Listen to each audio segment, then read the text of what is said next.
दोस्तों आज हम एक्सरसाइज 2.2 का क्वेश्चन सेकंड के सारे पार्ट करेंगे वन बाय वन। ओके, तो हमें इसमें दिया हुआ है क्वेश्चन, आप पढ़ेंगे तो इसमें दिया हुआ है क्वेश्चन, जब आप पढ़ेंगे तो इसमें दिया हुआ है कि सम ऑफ जीरोज़ दिया हुआ है और प्रोडक्ट ऑफ जीरोज़ भी दिया हुआ है।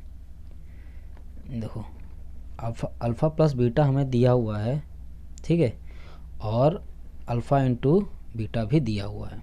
ठीक, ये दो चीज़ें हमें दी हुई है और इससे हमें क्या फाइंड करना है, पॉलिनॉमियल फाइंड करना है। हमने क्वेश्चन वन में, जो क्वेश्चन हमारा वन था उसके 6 पार्ट थे, 6 पार्ट में हमने क्या किया था, पॉलिनॉमियल हमें दिया हुआ था, ठीक, उससे हमने उसके पहले जीरोज़ निकाले थे, ठीक, और उनके बीच में रिलेशन निकाला था। ओके, बट सेकंड क्वेश्चन के भी कितने 6 पार्ट हैं।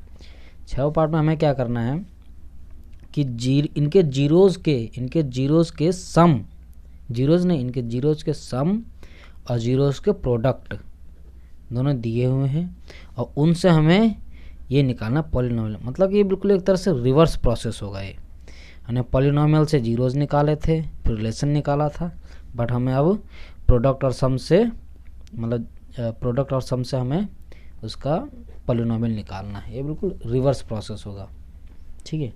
तो पहला क्वेश्चन हम लेते हैं। पहला क्वेश्चन है कि अल्फ़ा प्लस बीटा दे रखा है हमें, 1/4, ठीक, अल्फ़ा इंटू बीटा दे रखा है -1। ओके, देखिए इसको हम दो तरीके से कर सकते हैं। पहला मैं मेथड में आपको पहला बताता हूँ। मैं मेथड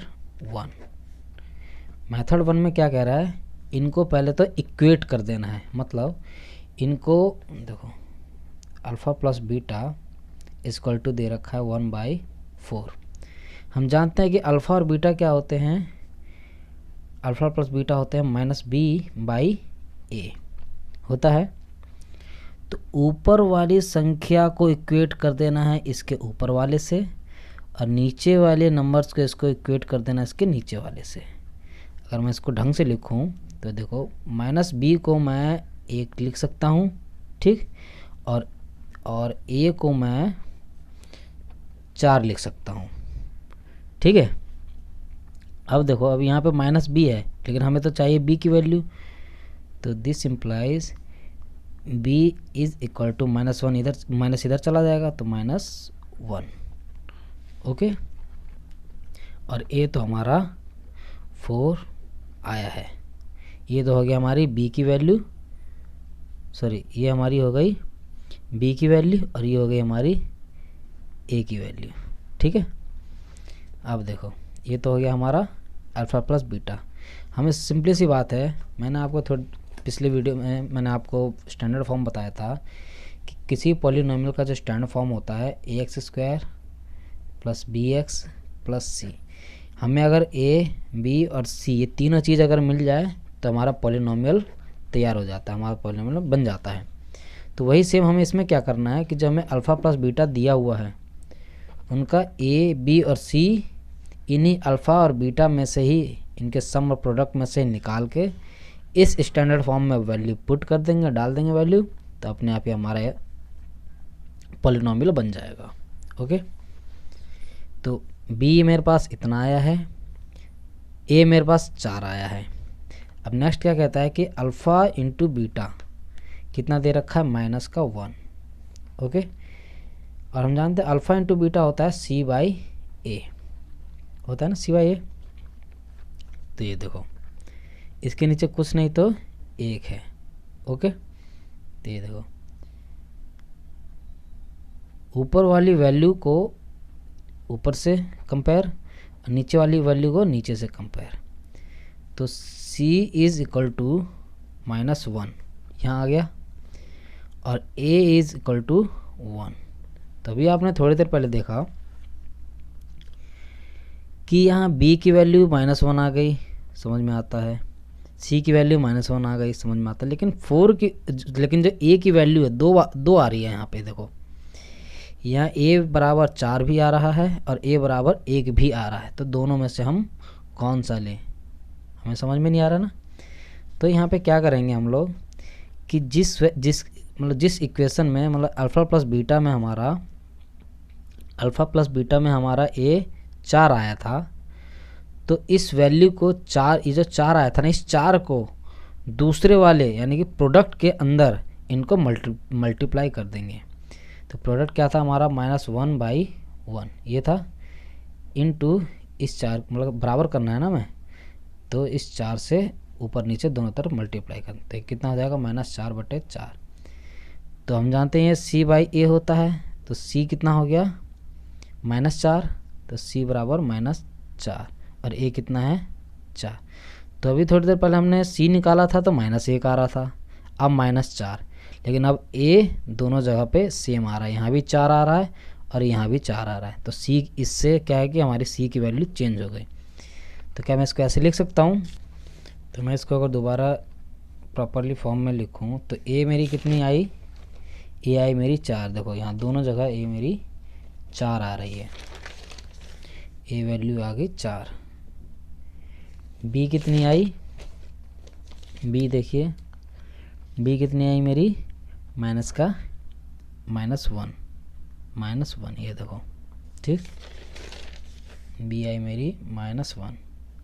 C कितनी आई मेरी, C आया मेरा -4, ओके। अब सिंपली A B C जो हमारे तीनों निकल चुके हैं, तो हम जानते हैं पॉलिनोमियल का स्टैंडर्ड फॉर्म क्या होता है।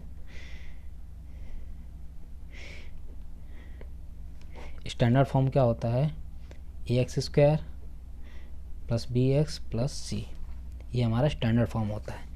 तो जहाँ जहाँ a और b c है वहाँ हम उसकी वैल्यू डालते चले जाएंगे। देखो a की जगह पे क्या रख दिया 4x² प्लस यहाँ है ही b कितना है -1x प्लस c कितना है -4, okay.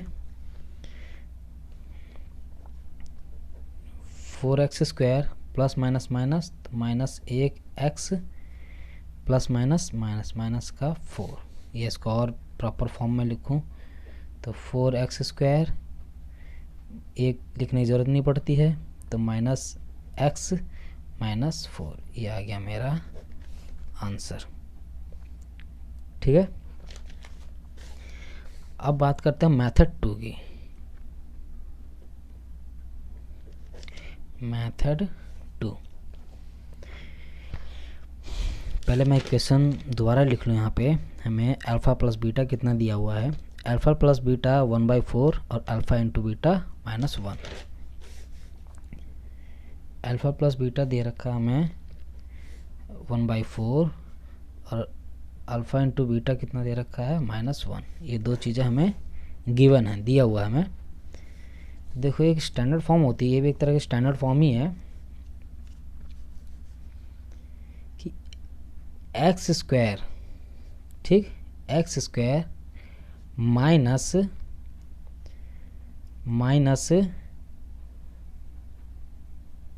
Some of zeros plus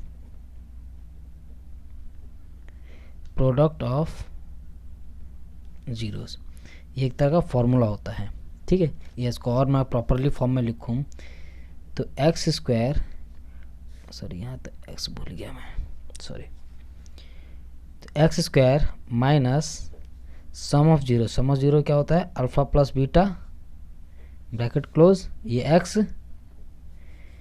plus product of zeros क्या होता है अल्फ़ा इंटू बीटा।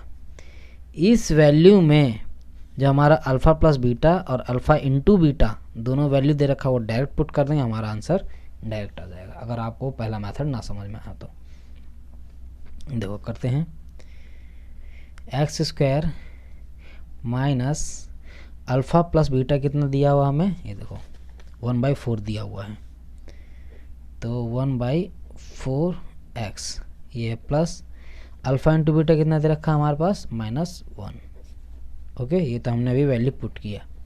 इसको और बढ़िया से सॉल्व करेंगे।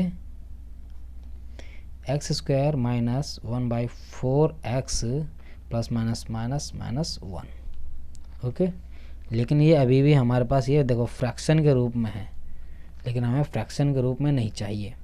ठीक है, तो क्या करेंगे, हम इसका एलसीएम ले लेंगे पूरे में। यहाँ कुछ नहीं है तो इसके नीचे 1 है, यहाँ कुछ नहीं है तो इसके नीचे 1 है। 4, 1 और 1 का अगर आप एलसीएम लोगे तो 4 आएगा।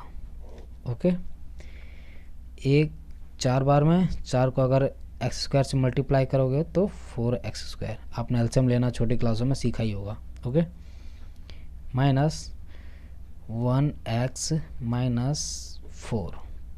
ठीक, इसको और प्रॉपरली मैं लिख दूं तो 4x square minus x minus 4 divided by में 4। अब इनके बराबर में 0 अगर मैं रख देता हूं तो ये 0 ये 4 इक्वल के बराबर इक्वल के दूसरी तरफ चला जाएगा तो इंटू 4 में हो जाएगा, तो मतलब पूरी वैल्यू इसकी 0 हो जाएगी, तो हमें 4 लिखने की ज़रूरत नहीं पड़ेगी। तो ये देखो 4x square minus x minus 4, ये आ गया मेरा आंसर। ऊपर में भी मेरा आंसर इतना आया था, नीचे मेथड 2 से भी मेरा आंसर इतना आया है। तो क्या हम इसे कह सकते हैं कि ये दोनों तरीक़ों से क्वेश्चन हो सकता है। ठीक है, अगर दोस्तों आपको ये वीडियो पसंद आया हो तो चैनल को लाइक करें, शेयर करें, सब्सक्राइब तो ज़रूर करें। ठीक है, ताकि इस तरह की वीडियो हमारी कंटिन्यू आप देख सकें, कंटिन्यू आपको मिलती रहे।